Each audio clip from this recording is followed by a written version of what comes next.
Sim, Senhor, essa é a nossa confissão, que expressa a nossa necessidade de sermos socorridos por Ti.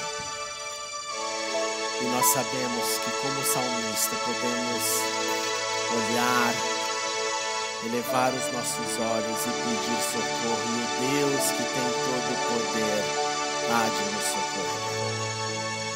Socorra-nos hoje, Senhor, nas nossas necessidades. Socorra a nossa nação.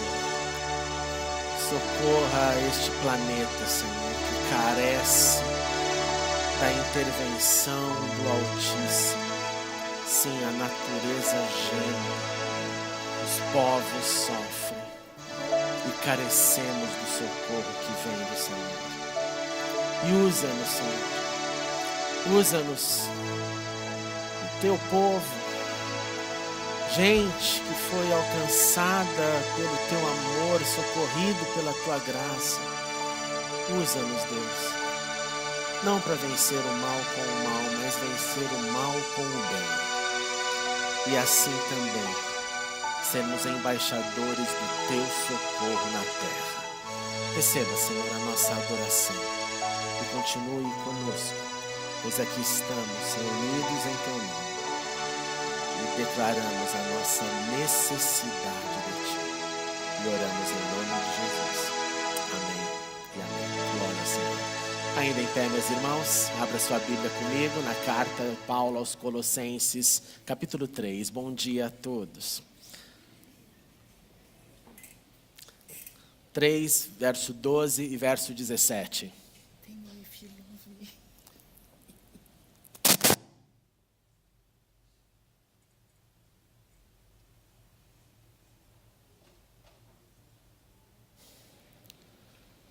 Colossenses 3, 12, 17 diz assim: Portanto, como povo escolhido de Deus, santo e amado, revistam-se de profunda compaixão, bondade, humildade, mansidão e paciência.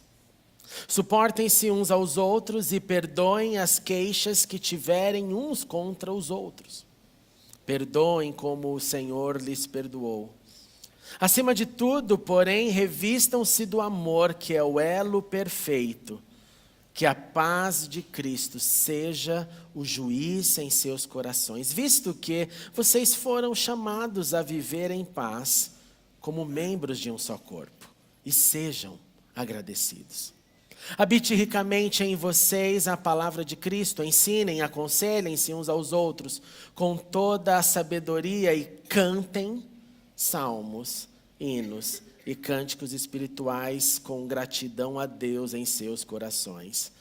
Tudo o que fizerem, seja em palavra ou em ação, façam-no em nome do Senhor Jesus, dando por meio dele graças a Deus, Pai. Oremos uma vez mais.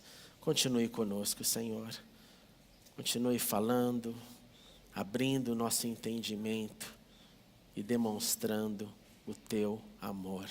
Assim oramos, em nome de Jesus. Amém, amém. Você pode se assentar, nós vamos ouvir o coro antes da mensagem.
Continuando a nossa série, neste domingo nós chegaremos ao final dela nesta noite e hoje pela manhã nós vamos meditar sobre a igreja de Colossos. Esta é mais uma carta conhecida como Cartas da Prisão, porque Paulo escreveu esta carta quando ele estava numa prisão domiciliar lá em Roma. E ele tem alguns motivos principais pelo qual ele escreve essa carta. Primeiro, ele queria deixar claro para a igreja de Colosso que Cristo era superior a tudo e a todos. Então, Cristo supremo, quem tem a Cristo não precisa de nenhuma outra crença ou nenhuma outra realidade espiritual, porque Cristo basta. E segundo, ele queria deixar claro para aquela igreja que como alguém que creu no Senhor Jesus, esse Senhor Jesus que sofreu, morreu, ressuscitou, e aí sim se tornou Rei dos Reis e Senhor dos Senhores, que aqueles que crescem nele também iriam passar por sofrimento, ou em outras palavras, por sofrimento, morte e ressurreição. Que a igreja de Colosso, como a igreja universal de Cristo, ela faz parte desse processo, ela cresce no seu sofrimento, ela cresce quando ela é provada e passa a provação, ela cresce na sua esperança, ela cresce à medida que ela imita os passos de Cristo. Agora, Colossos não era uma cidade que tinha grandes prestígios como outras ali da vizinhança. Ela tinha sim uma indústria, um comércio de lã que tinha um sucesso, que colocava Colossos no cenário e no mercado de quem quisesse comprar lã de coloração, principalmente púrpura, ia até Colossos para comprar. Mas não era uma cidade que todos queriam estar lá ou viver lá. Ela é situada no território que hoje seria território da Turquia, ela tinha uma população de judeus, mas nós temos ainda uma grande expectativa quando o assunto é Colossos, porque nenhuma expedição arqueológica foi realizada naquele lugar. Então tudo que nós temos é baseado em texto e não em fatos, em achados, em relíquias, em potes, em outras coisas que poderemos ter, como por exemplo, uma sinagoga encontrada. Não temos nada disso, só temos aquilo que a literatura nos informa. O clima espiritual de Colossos era um clima muito complicado. Era um lugar onde a crença nos vários deuses, que era comum no mundo antigo, mas que em Colossos tinha um efeito de terror. O que eu quero dizer por isso? As pessoas realmente eram afetadas pelas as influências desses chamados bons e maus espíritos. Esse medo era tão grande que faziam com que o povo adquirisse algumas práticas para que pudessem ser protegidos pelos deuses da época. Algumas moedas encontradas na região nos mostram, no mínimo, Artemis, deusa dos Efésios, o deus Lua, a deusa Lua, Ísis, Cibele, deuses que pediam de alguns mutilação, inclusive do corpo, alto flagelo para mostrar a sua devoção a ele. O que fazia então que o pessoal lá em Colossos tivesse medo de ser amaldiçoado. Mas se alguém dissesse para o outro, eu te amaldiçoo em nome de Cibele, pronto, já bastava para ter um terror, fui amaldiçoado, o que vai acontecer agora com a minha vida? Tinham medo do desconhecido, tinham medo das influências planetárias, o que chamaríamos hoje de horóscopo e signos. Tinham medo do desconhecido, mas desconhecido que era falado. E como consequência disso tudo, desenvolveram até um sistema de invocação de anjos guardiães que pudessem guardá-los diante das possíveis maldições. Eu achei uma dessas inscrições, e uma dessas inscrições que eu achado num amuleto dizia o seguinte, olha a oração, Micael, Gabriel, Oriel e Rafael, nome de supostos anjos, proteja aquele que usar este amuleto. E este amuleto seria muito bem procurado lá em Colossos, porque a pessoa achava então que se ela tivesse esse amuleto pendurado no seu pescoço, ela estaria livre de qualquer mal-olhado, ou qualquer maldição de alguém. As boas novas chegaram então nesse cenário, nessa cidade não tão favorecida pelo seu comércio, uma cidade que nem todos gostariam de morar lá, e chegou através de um homem chamado Epáfras. Alguns dizem que Epáfras é o nickname, é o short name, é o apelido para Epafrodito, mas a Bíblia o chama de Epáfras. Tudo indica que o apóstolo Paulo estava lá na redondeza, na cidade de Éfeso. Então, Epáfras, ao ouvir falar que um apóstolo, que alguém estava pregando nessa cidade, vai até Colossos. Ele chega até Colossos, lembre-se que Paulo permaneceu nessa cidade por mais de 3 anos, ensinando o povo. E ele então recebe as boas novas direto do apóstolo. Só que ele não só recebe. Ele pega essa informação e ele passa a ser um companheiro de Paulo na evangelização. O que nos informa então é o seguinte: ele recebe então provavelmente em Éfeso, de Éfeso ele volta para Colossos, sua terra, e lá ele proclama as boas novas. E o milagre, uma vez mais, acontece. Pessoas começam a receber, a entender, a ter em Cristo o seu Salvador, o seu único Deus. E Paulo confirma isso, ele diz assim: olha, pessoal de Colossos, vocês receberam as boas novas, vocês aprenderam de Epáfras. E Epáfras, segundo Paulo, é o nosso amado cooperador, fiel ministro de Cristo. Então esse cara ganha um certo ali status diante de Paulo e seus amigos. Ele passa a ser alguém do clã ali paulino no processo de evangelização. Esse Epáfras que quando está com Paulo, Paulo diz: olha, ele também fala do amor que vocês têm, do amor que a igreja de Colossos tem. Diz que vocês têm amor, inclusive amor sólido pelo Espírito Santo. Então Epáfras é aquele que planta a igreja.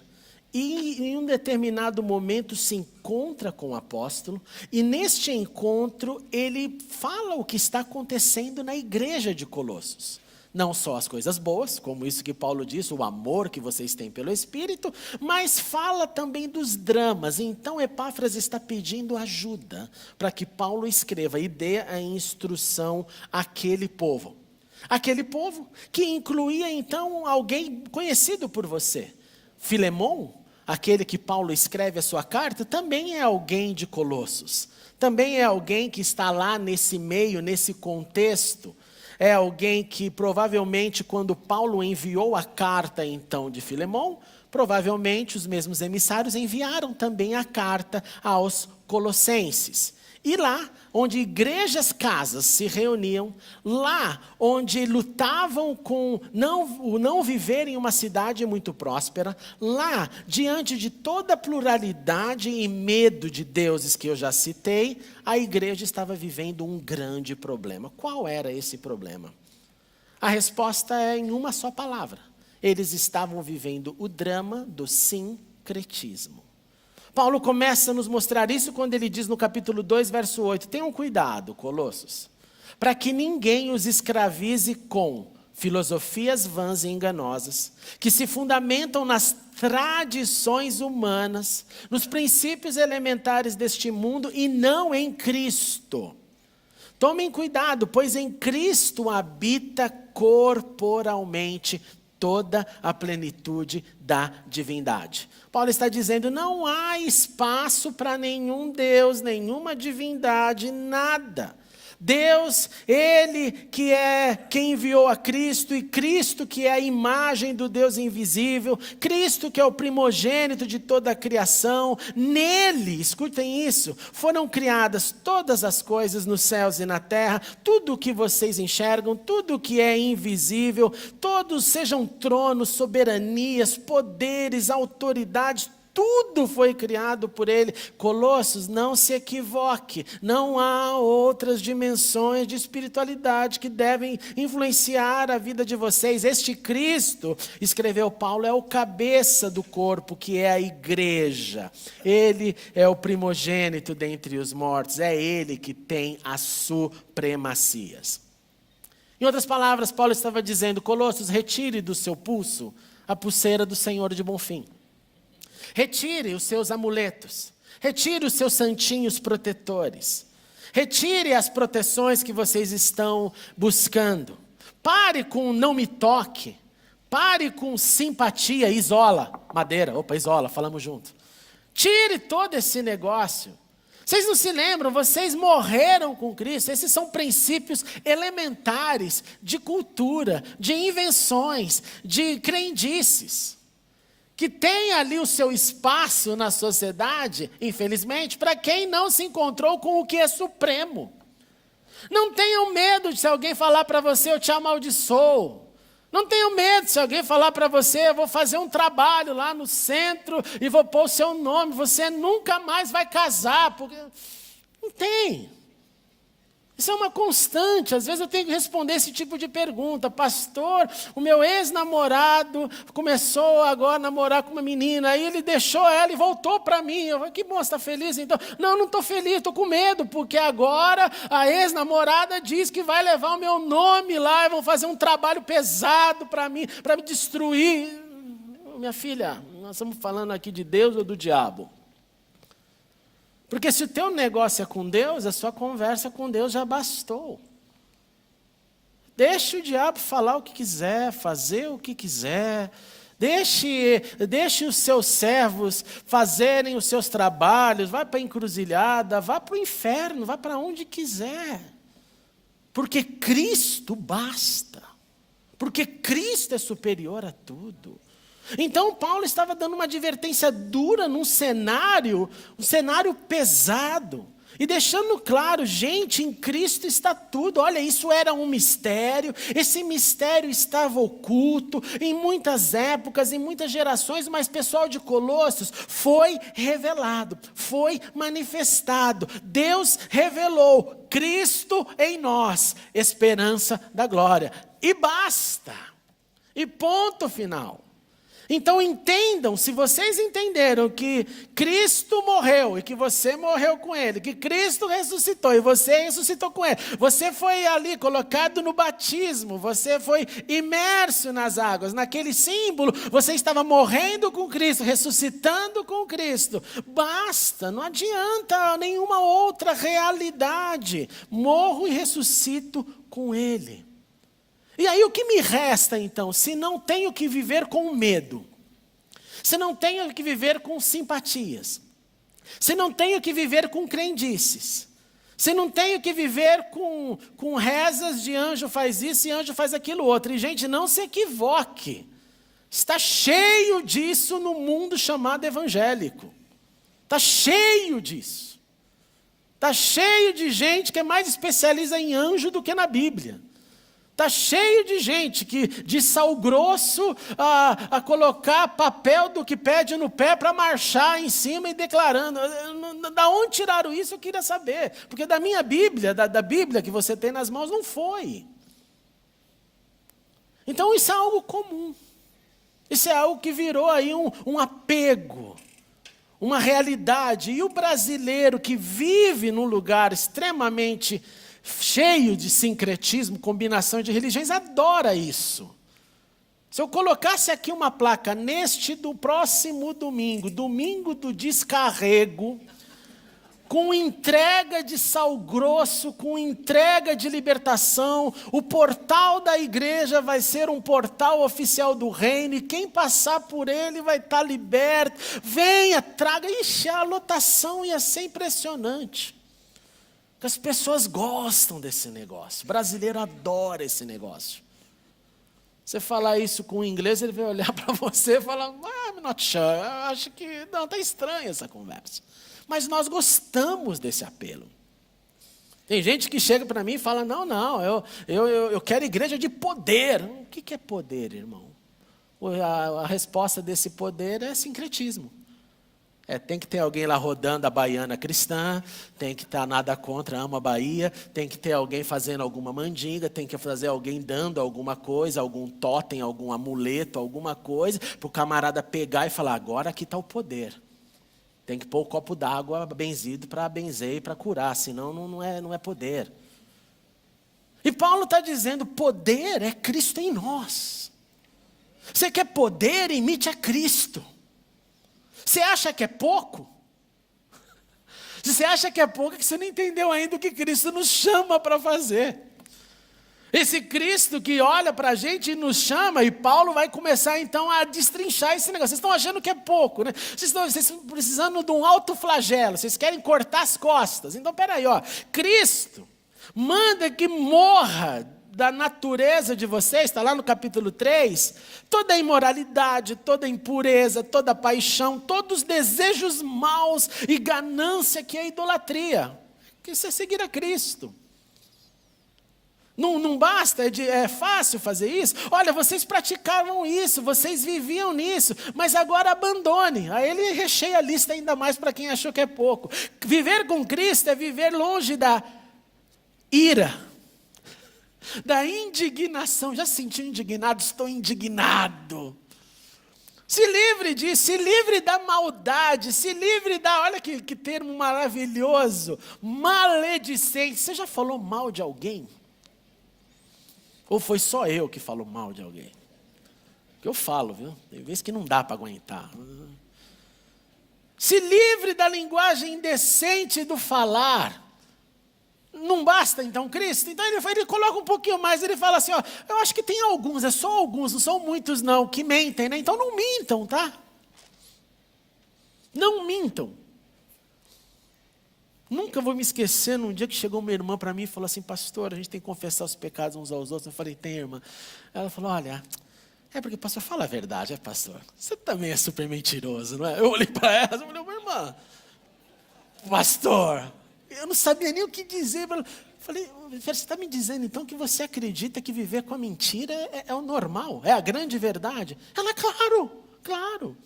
Sabe aquela mentirosa que mente, acredita na própria mentira e a mentira se transforma em verdade na cabeça dela? Ela acabou de inventar, mas virou verdade. Paulo está dizendo, olha, se quer viver então com esse Cristo que basta e não com crendice, para de mentir. Para de mentir, arranque fora esse padrão. Seja o seu sim, seja o seu não. Agora, gente, vai entendendo aqui a construção dele para essa igreja. Imagine um mundo sem, eu repito, um mundo sem a imoralidade. A época de carnaval agora é fantástico pensar nisso. Imagine um mundo sem todos os dramas das impurezas, das paixões, dos desejos maus, das ganâncias. Imagina esse mundo, vai construindo isso na cabeça. Vai construindo um mundo onde não há ira, não há indignação, não há maldade, não há maledicência, não há mentira, não há linguagem indecente no falar. É isso que Paulo está pintando, ele está pintando um pouco do céu na terra. É possível viver esse céu na terra no seu coletivo? E a resposta é não. É possível que o remanescente de Deus lute com isso diariamente e tente aumentar a sua performance em todos esses itens, com grandes deslizes. Com grandes deslizes. E aí é a hora de você voltar e falar, poxa, André, você morreu com Cristo, então para de falar mal dele, nem pensamento. Você morreu, você foi lá na água, você voltou, você ressuscitou com Cristo. Então tire esse vício, remova isso, inverta, coloque uma outra palavra. Que haja em você e em mim uma nova vida, e essa nova vida é para todos, independente se é grego, se é judeu, se é circunciso, incircunciso, se é livre, se é escravo, não depende da classe social, é para todos, para todo mundo. Paulo vai deixar claro que esse Cristo não é só dizer eu tenho Cristo e Cristo basta, no sentido de eu recebi a salvação e estou lavado pelo sangue de Jesus e eu venho na igreja bonitinha, me reúno aqui com os irmãos de Colossos e está tudo bem. Não, ele está dizendo que tem muita lição de casa para fazer. Como povo escolhido, ele disse, santo e amado, revistam-se, agora o contrário de tudo aquilo que ele disse que era maléfico, ele diz, revistam-se de profunda compaixão, de bondade, de humildade, de mansidão e paciência. Você percebe ao contrário da ira, da indignação, da maledicência, arranca o ruim, coloca o bom, mas pratiquem este bom. Suportem uns aos outros, perdoem as queixas uns contra os outros. Você já parou para pensar como essa demanda na fé é a demanda quase diária? Você tem que perdoar o tempo inteiro. Você é fechado no trânsito, já é a tua chance de perdoar. Alguém dá uma palavra estranha para você, já é uma chance de perdoar. Você já reparou como a gente lida com o perdão o dia inteiro? Como nós somos convocados por Deus o dia inteiro para ir, vamos ver qual vai ser a sua reação. Se é de perdão ou se é de colocar mais lenha, porque o fogo fique maior, porque tem gente que adora essa fogueira. Acima de tudo, perdoem, acima de tudo, revistam-se com amor. E esse amor é o elo perfeito, é o que Paulo está dizendo para o pessoal de Colossos. Então é Cristo, seguido daquilo que eu vou praticar. Ora, não vou conseguir 100%, ora irei. E quando eu não conseguir, eu vou pensar o que me faz cair nesse ponto todas as vezes. O que me faz irar todas as vezes. O que me faz já colocar o rótulo em mim mesmo, que sou pavio curto e não tem jeito. O que me faz ser assim? É isso que eu tenho que enfrentar e dizer, eu não vou ser assim. E isso também não tem a ver com autodeclaração, com autoajuda, com o poder das palavras, não. Tem a ver com pensar em método. E quando a gente faz isso, se prepare, porque daí para a gente entender que a gente venceu algo, tem que acontecer outros desdobramentos. Tem que você ser colocado ali, embaixo do spotlight, dos refletores, para que você entenda que você entendeu não se irar, a manter compaixão profunda e assim por diante. Paulo escreve, habite ricamente em você a palavra de Cristo. Não só o dizer Cristo é o bastante, mas a palavra dele em ação em mim.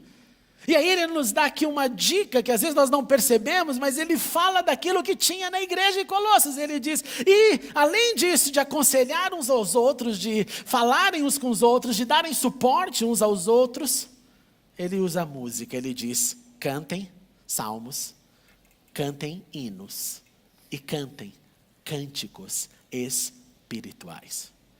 Cantem os salmos, que é a ideologia de Israel transferida para o mundo gentílico.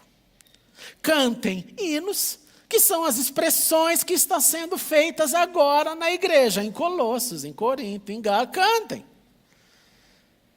E cantem aquilo que o Espírito sopra no seu coração para cantar. Os gemidos inexprimíveis, os sons que não vêm da terra, os sons que vêm de Deus. E tudo o que fizerem, Colossos, seja em palavra, em ação, façam em nome do Senhor, dando graças por meio dele, por meio de Deus Pai. Paulo então conclui a carta ao Colossenses dizendo o seguinte, olha, os meus amigos vão levar de volta para vocês esse material. Não só isso, mas eu queria também lhes informar, olha a sutileza do apóstolo. Queria lhes informar também que Tíquico e Aristarco levam a carta, ok? Mas aqui comigo tem uma pessoa. Essa pessoa que está aqui do meu lado se chama João Marcos. O que significa isso? Pessoal de Colossos, eu também, estou falando para vocês perdoarem, eu também vivo nessa dimensão. Lembra do João Marcos que pisou na bola, que largou, que abandonou, que fugiu, e eu fiquei doido da vida, ao ponto de me separar de Barnabé, nós que éramos a dupla dinâmica do Novo Testamento? Ele está aqui comigo. E ele manda lembranças. Ele manda lembranças. Colossos, eu não peço para vocês aquilo que eu não tenho que fazer. Eu peço para vocês aquilo que eu faço. E mais que isso, percebam a sutileza. Quando João Marcos for visitá-los, recebam. O que significa isso? Com certeza ele ouviu a sua situação lá, você queimou o filme lá em Colossos, João Marcos. Eu vou ter que apaziguar agora, porque o pessoal lá de pedra, escrever na pedra, fogo com fogo, está dizendo, João Marcos aqui não, safado aqui não. A igreja aqui clama para as mandingas espirituais, mas ela não perdoa, ela é dura. Ele fala, recebam aquele que está comigo. O Epáfras não vai agora para vocês, Colossos, e ele dá um outro ponto fantástico. Mas saibam que ele continua a batalhar por vocês em oração. Ele deixa claro que tem alguém lá que entende a oração como uma batalha. Entende a intercessão como uma arma, como uma ferramenta. Aquele que havia plantado a igreja agora batalha em oração. Mais que isso, depois então que essa carta for lida aí entre vocês, olha, reparta aí na região, manda lá para Laodiceia, manda lá para Hierápolis, Mande para os lugares do redor, para que outros possam ser abençoados. Eu escrevo essa saudação de próprio punho, encerrou Paulo dizendo: lembrem-se das minhas algemas. Lembre-se que eu estou escrevendo tudo isso para vocês sobre uma vida com Cristo, sobre a supremacia de Cristo, um Cristo que no momento não vai usar a sua supremacia para me tirar da cadeia. Um Cristo que nessa hora disse para mim: o seu lugar de ficar é preso. Mas um Cristo que me permite, enquanto preso, andar aqui com João Marcos e eu trabalhar o meu perdão. Um Cristo que olha para mim e fala assim: Paulo, enquanto você fala todas essas palavras de encorajamento, você aprende que eu sou o seu único Deus. Que você invoca somente a mim e que às vezes eu tenho uma rota para você que não é uma rota de alegria, é uma rota de prisão.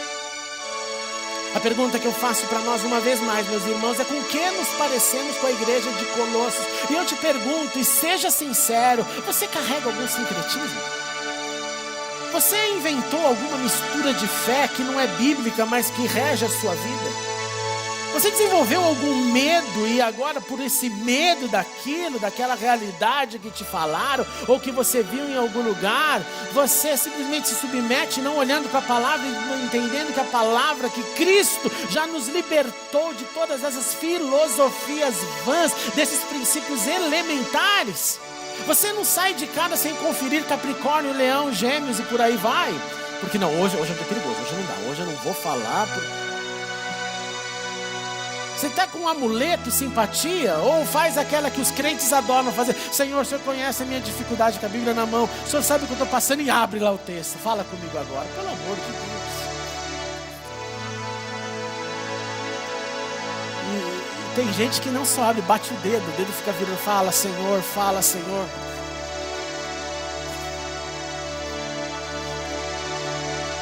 Isso é preguiça.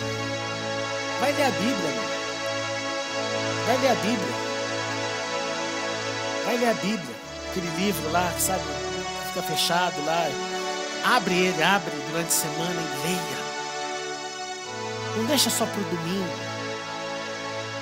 Que a moda até agora, nós contamos tanto com o digital que nem Bíblia nós trazemos mais. Isso demonstra o seu grande amor pela sua Bíblia. Eu imagino como a sua Bíblia é lida. Eu imagino. Leia, porque então você vai entender que os problemas na ordem do dia que você enfrenta, ele acontece pela ausência de sabedoria vinda de Deus, de sua palavra.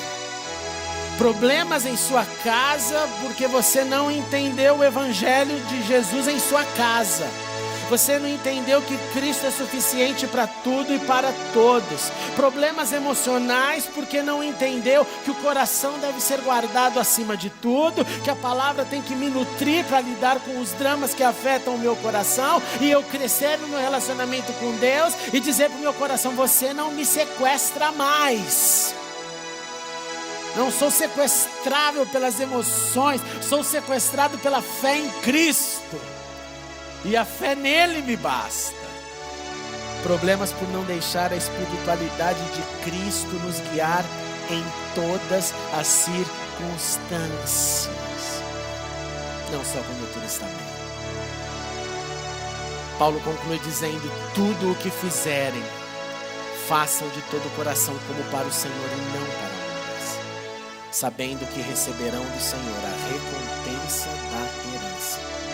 É a Cristo, o Senhor, que vocês estão servindo. Meus irmãos, eu vos suplico,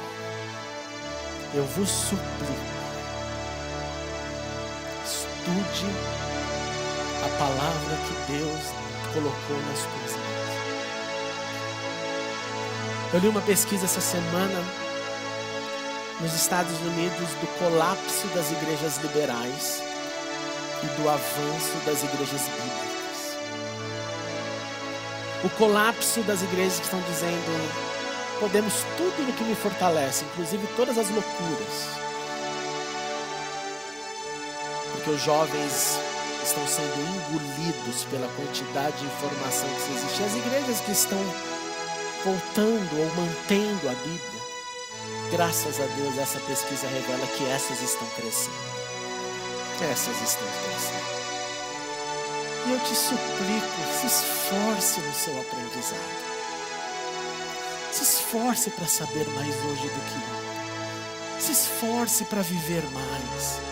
Não fique parte de um clube de gente que ouve palavra, volta para casa e até domingo que vem, se ele permitir. Não faça isso. Não faça isso.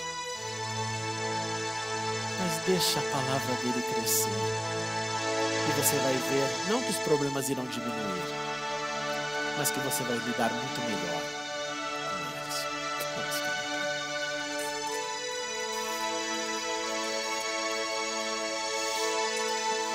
Santo Deus, eu te louvo por essa manhã de liberdade que o Senhor nos dá. Liberdade que nós podemos desfrutar, estudando, louvando, repartindo nosso amor, tendo comunhão. Muito obrigado, Senhor. Obrigado pelo exemplo da igreja de Colossos, Senhor. Obrigado por tudo aquilo que aqueles irmãos lá viveram e que hoje nós podemos aprender com eles. E nós queremos aprender entendendo uma vez mais que Cristo basta. Mas que isso não seja só uma teoria, Senhor, uma senha de salvação, mas aquilo que Cristo pede para nós vivermos, que seja a nossa missão de vida. Missão onde cresça em nós tudo isso que o apóstolo escreveu para eles, tudo isso que é pedido da nossa bondade, do nosso afastar-se da ira, da nossa verdade, não da mentira, do nosso cantar hinos, salmos, cânticos espirituais e não o canto da terra com as suas mandingas. Senhor, em nome de Jesus, nós estamos próximos do carnaval, onde tanto sincretismo, uma vez mais, vai entrar na cabeça de tanta gente, que uma vez mais também vai dizer, não tem nada a ver. Mas eu te suplico, Senhor, que teu Espírito traga o discernimento de que dizer só Cristo basta não é suficiente, mas que nós somos chamados para uma caminhada de aperfeiçoamento daquilo que Cristo quer que façamos. E ajude-nos, Senhor, a viver, ajude-nos a repassar isso para os nossos filhos, ajude-nos, Senhor, a transmitir a verdade da fé para todos aqueles que nos cercam no dia a dia. Em nome do teu Filho eu te suplico, Senhor, dá-nos a cada dia um desejo de aprender mais com a palavra que livremente carregamos. E que seja a tua palavra a nossa direção perene. Em nome de Jesus. Pai, se há alguém aqui nesta manhã com medo de outras realidades espirituais, eu te suplico, pacifique cada coração de que Cristo, Senhor dos senhores, Rei dos reis, uma vez que Ele é o nosso Deus, não há espaço para medo algum. Em nome dele, Senhor, que eu te suplico que a igreja de Cristo fique livre de qualquer crença que não for a crença no unigênito Filho de Deus. E ajuda-nos, Senhor, com entendimento, rejeitar tudo aquilo que não vem de ti. Que assim seja, em nome de Cristo Jesus.